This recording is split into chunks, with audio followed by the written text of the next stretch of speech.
За энэ нөгөө Изабелла Гусман охины баривчлагдсан паркинг гараж байна. Машины зогсоол байгаа тэр чигтээ. Тэгээд та бүхэн бичлэг дээр харсан бол яг энүүгээр орж гарч агаад баригддаг.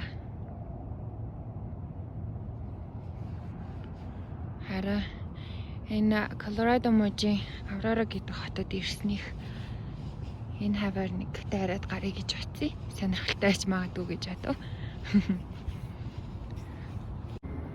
За энэ болохоор нөгөө нэг ороод байны өрөөнд нь цустай юм угаагаад гарсан гэдэг дэлгүүр байна. Солонгос дэлгүүр.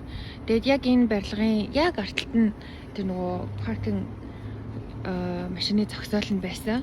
Тэгээд ерөөсөө тэр хөндлөн замыг гараад тэрүүхэн тэр хавьд өөрийнх нь амьдарч исэн гэр байлээ. Тэгэхээр ерөөсөө энэ хавьяас огт холдоогүй юм байна.